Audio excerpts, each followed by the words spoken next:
all-round entertainment experience. The Lion King was really good. I enjoyed it with the kids. They enjoyed it, so I enjoyed it ultimately. But no, I wouldn't be a big fan of it. Don't get me started on that Hamilton nonsense either.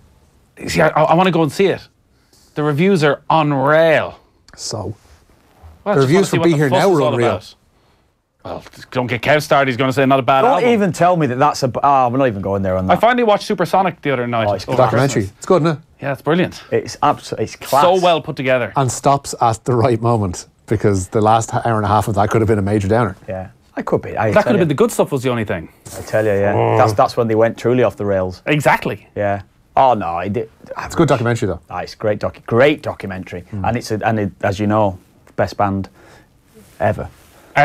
Ever, without question. Side of the Beatles and the Rolling Stones, but yeah.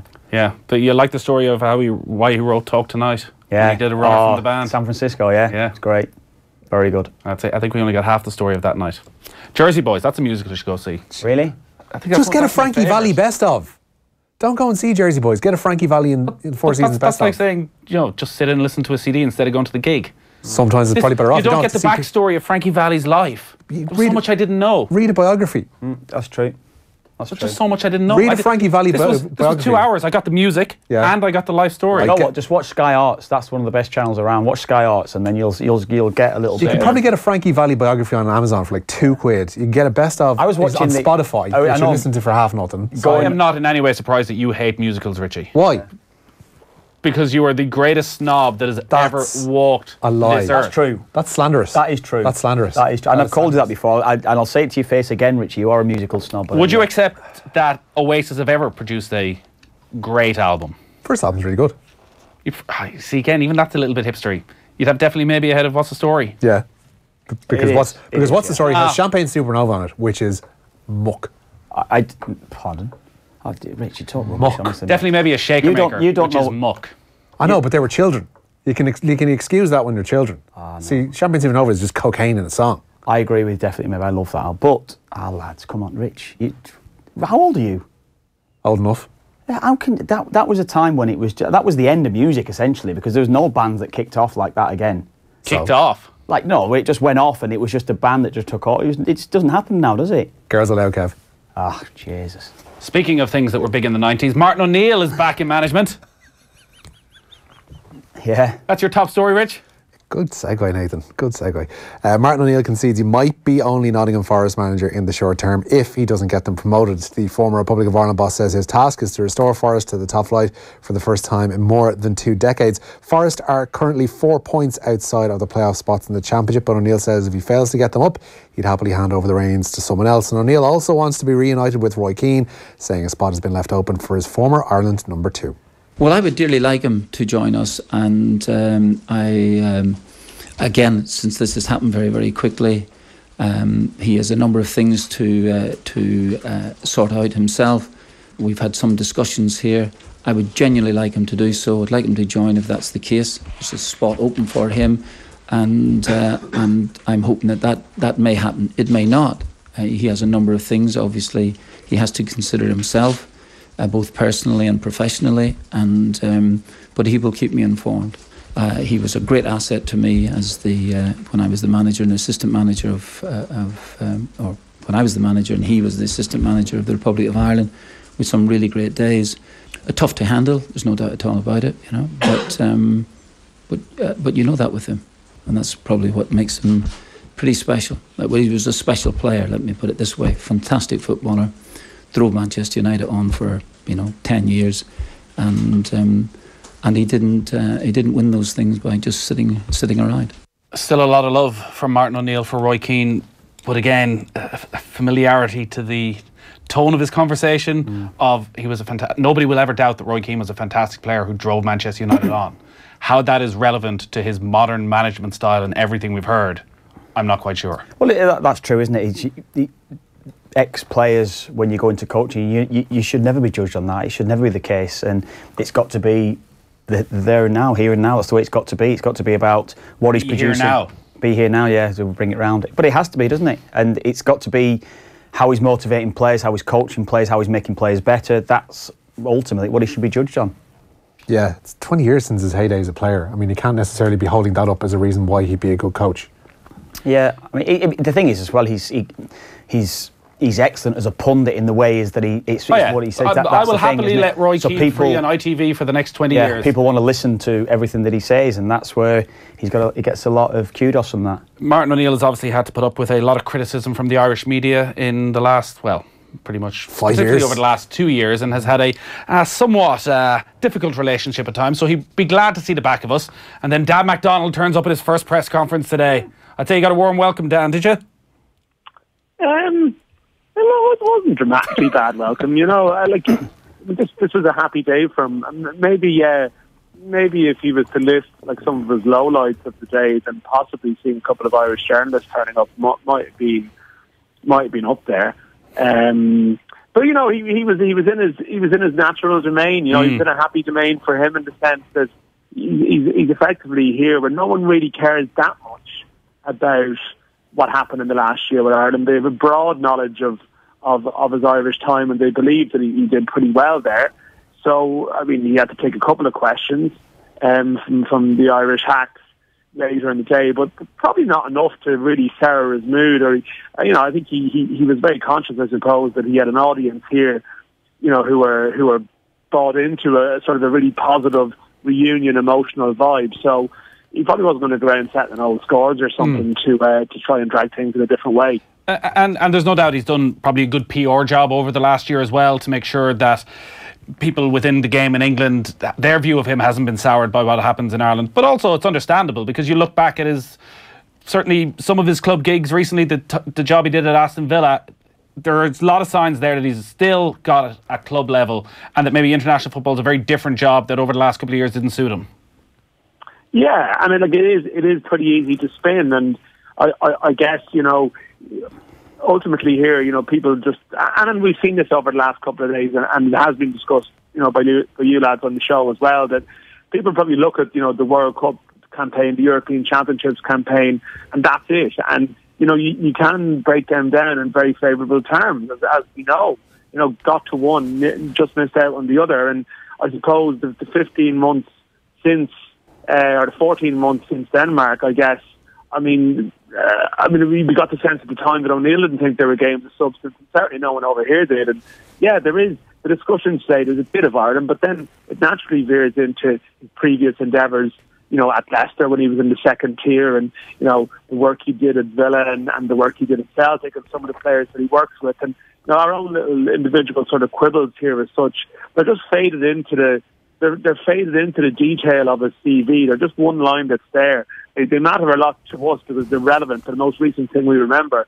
And I guess there might be another time, another place where he might expand on some things a little bit more than he did. But I think almost he didn't want it to destroy almost that dreaded word, but to destroy the narrative of the day, which was O'Neill coming home. We heard him there talking about Roy Keane and the potential of Keane coming in as his assistant. Having been around Nottingham, been around the City Ground, have you any sense of whether or not Keane is going to happen?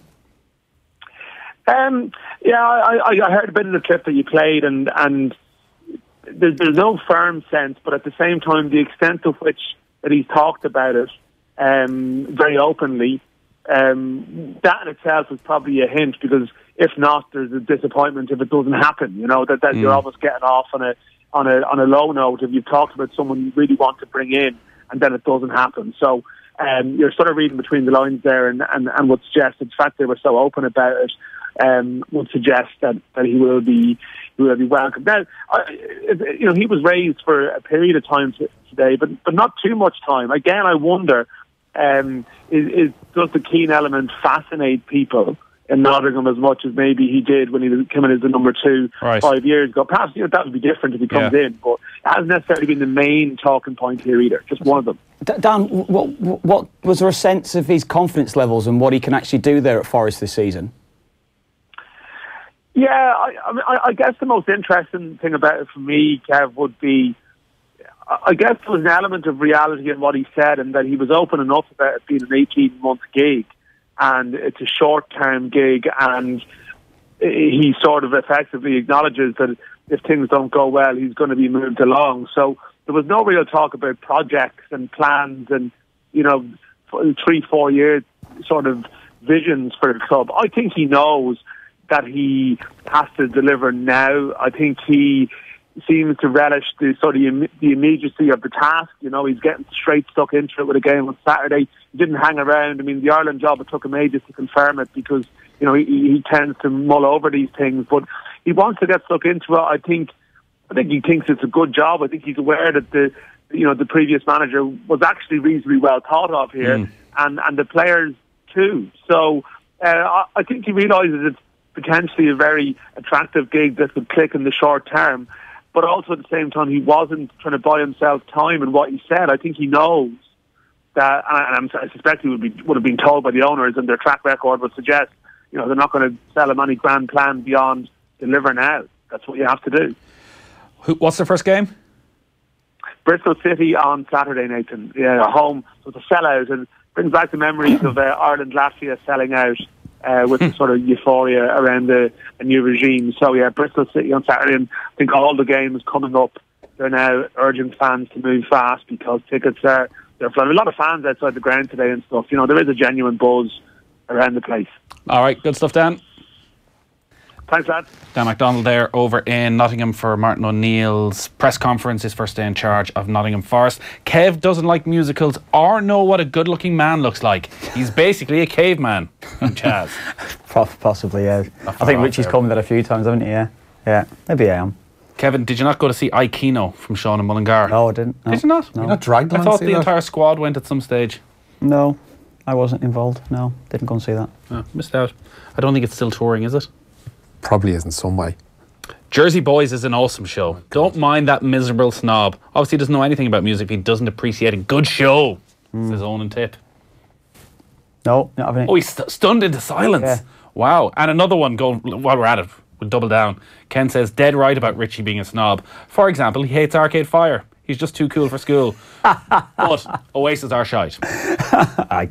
Ken's right there. But the you don't like Arcade Fire? First album's grand. Second album is just nonsense. Just get on with the sport. Nobody wants to hear the rest. You're done with Tom Dunn tonight, are you? That's second last one. Night. Okay. Second last one. I've enjoyed it. He's been good. I would say that he's been very good. Yeah, well done. His musical knowledge is probably better than his sporting knowledge. That's what I would say. Anyway, you can continue, Rich. Try your best here now, Rich. Thanks, Dave. Donegal have tabled a motion to bar Dublin from using Croke Park as their home venue in this year's Super 8s. If passed at Congress next month, it will mean Dublin will play 3 games away from HQ in this year's championship. Last year saw Dublin post comfortable Super 8 victories over both Donegal and Roscommon en route to lifting a 4th consecutive Sam Maguire trophy. Why are they tabling a motion to bar Dublin using Croke Park as their home venue? Surely they should table the motion that Dublin can't use Croke Park as their neutral venue. Because the neutral venue, I'm sure, will be used as Croke Park anyway, regardless. Because I think they wanted the games in Croke Park regardless. So unless they've been told by the hierarchy in the GAA, we're having a Croke Park weekend again, no matter what.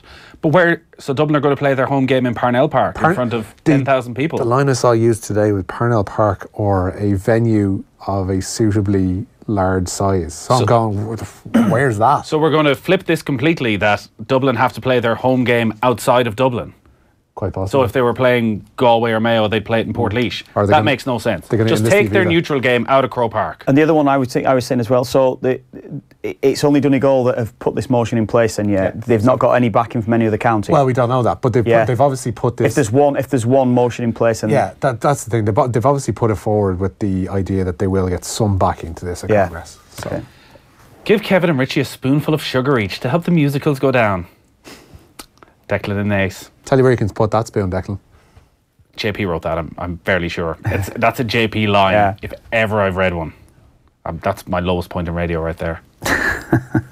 Shane Lowry, how do you get on today? Yeah, pretty good. He will take a one-shot lead into the weekend at the Abu Dhabi Championship. The Clara golfer recovered from 2 early bogeys to shoot a second round 70 to head the field on 12 under par. Lowry's closest challengers are the South African duo of Louis Oosthuizen and Richard Sterney. Paul Dunn missed the cut, however, after his second consecutive 73 left him on 2 over par. But Lowry is pleased with how he got over his shaky start. Yeah, I struggled at the start. I hit some really ropey shots. Didn't feel too comfortable, but I made a great up and down in the 3rd hole for bogey, and I think that kind of kick-started me. I hit, pretty much was hitting the ball decent after that for the rest of the day. I gave myself a lot of chances. I didn't convert as many as I would have liked, but I'm pretty happy to shoot 70 and be in the lead going into the weekend is always nice. As I mentioned, the new Golf Weekly is up online now on offtheball.com, where we're talking about Shane Lowry. But also, did you talk about this, about Matt Kuchar and his stinginess earlier in the week? So Matt Kuchar won the Sony Open last week, but midway through the tournament, a story emerged that at the Mayakoba Classic in Mexico at the end of last year, which he won, he used a local caddy, this guy called El Tucan, and he gave him $3,000. $3,000 after winning the tournament. What was the total? $1 million or something? $1.3 million he won, and he paid his caddy.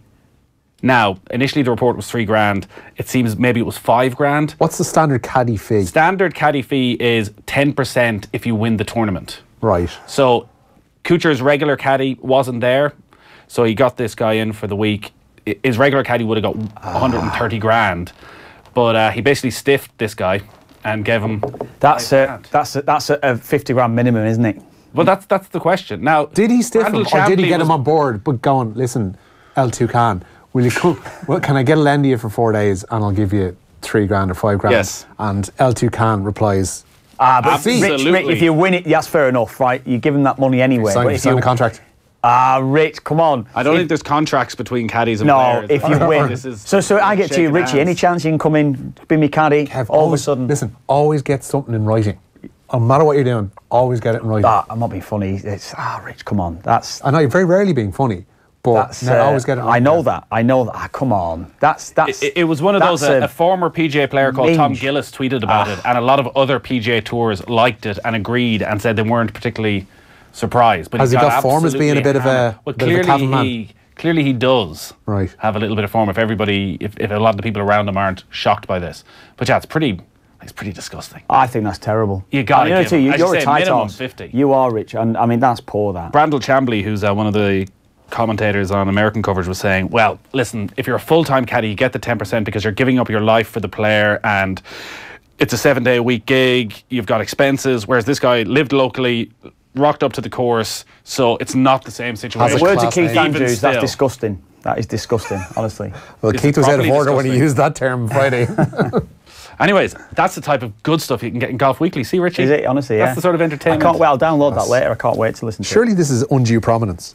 Like, you can't be mentioning it that often on the show. No, once a week, Richie. Can you just mention other podcasts from the Off the Ball Golf brand? Weekly that only comes out every 6 weeks. Wow. Is there another podcast you'd like to... At least I add to the Off the Ball brand, Richie, instead of promoting other shows. Off the Bench could do a couple of plugs, I'd say. Absolutely. Team 33. Do it. All of them. I'm happy to promo whatever the hell I was actually listening to Team 33 on my way home the other week. The award-winning And the Team lads 33. were actually coming for me big style. They slaughtered me for missing a penalty in Korea. You missed the penalty missing the replay. This came for me. It was the unprovoked attack. Wow, terrible. That's very harsh. And you're not there to defend yourself. Raf and Ender and all the lads slaughtering me. That's the West of Ireland for you. Can't be trusted. Seriously. Andy Robertson. Yeah, he signed a new 5-year contract at Liverpool. Fullback signed from Hull City 18 months ago, going on to establish himself as the first choice left back midway through last season. In that time, Robertson's made 56 appearances for the Premier League leaders and has also been appointed Scotland captain. Trent Alexander-Arnold apparently is the next player on the block to be getting a new contract. How old is he, Andy Robertson, Richie? Would you know that? 24, I want to say. It's a great move for Liverpool, that, isn't it? Yeah, what a season. It's just over 12 months since he broke into the team. Is he the best left back in the Premier League? Yeah, definitely. Yeah, definitely. I think. Who else would be up there? Like? I mean, Mendy, if he was fit for. No, Mendy gets caught out. I love Mendy. I really do. I've loved him since Monaco. Do you think? Because I often wonder this when you look at Liverpool defensively. Is he so good because he's alongside Virgil van Dijk and he can bomb forward whenever he wants because he knows Van Dijk is always going to cover? Yeah, I think he showed that he was that good when he broke into the team before Van Dijk arrived last year. Yeah, I think that's fair to say. But I take your point that he will make players look better as well. He's got so much confidence in getting forward, knowing full well that if the ball's played beyond him when he's forward, Van Dijk invariably is going to have the pace to get there. So I'll take it, but I think the performance before Van Dijk arrived were starting to get to a real serious level. But not only before he arrived, but before Van Dijk really established himself in the side. Like obviously he was playing, but he wasn't used to playing with the others around him. So Robertson already had that confidence. Just before we wrap, the main stories out of the England squad for the Six Nations. Yeah, England captain Dylan Hartley left out of that squad for the opening Six Nations game with Ireland at the Aviva. The Northampton prop suffering from a knee injury, and his absence means Owen Farrell will lead out the England side in Dublin. Danny Kerr misses out on a place with his spot taken by the uncapped Wasps scrum half Gaff, Dan Robson, Ollie Thorley, Ben Earl and Jack Singleton are the other uncapped players in that squad. Jesus, lads, the bitchiness in studio tonight, it's like the warring street gangs, the Sharks and the Jets going at each other in West Side Story. Oh, God. So says Graham. Next Thursday night, well, that is going to be a night in Dublin City, because we're going to be at the Sugar Club in Dublin to preview the Dublin Racing Festival. We'll have an all-star lineup from the world of racing and beyond, including Niall Quinn, Nicky English, Davy Russell, Rachel Blackmore, Patrick Mullins, Kevin Kilban, Johnny Ward, Ger Gilroy and John Duggan. We're going to be looking ahead to a massive weekend taking place at Leopardstown Racecourse on the 2nd and 3rd of February, where top jockeys and trainers will be competing in 14 races, including 8 Grade 1s for €1.8 million in prize money. It's an exclusive off-air event only, so the only way to enjoy it is to be there on the night. It is fully sold out, but we have got a pair of VIP tickets to give away. To be in with a chance of winning, just tell us how many senior international goals Niall Quinn scored. Text your name and answer to 53106 for 30 cents. We'll announce the winner later in the show. It's all with thanks to the Dublin Racing Festival at Leopardstown Racecourse, Saturday the 2nd, Sunday the 3rd of February. Get your tickets for the festival now at leopardstown.com. Richie and Kev are here for the evening. John Giles is up next. Off the Ball on News Talk. You couldn't make it up. News Talk's weekly topical panel show where news and comedy collide is recorded in front of a live audience every Thursday evening. Don't go to the hospital just yet. Each week, a host of top Irish funny folk pull apart the stories making the headlines.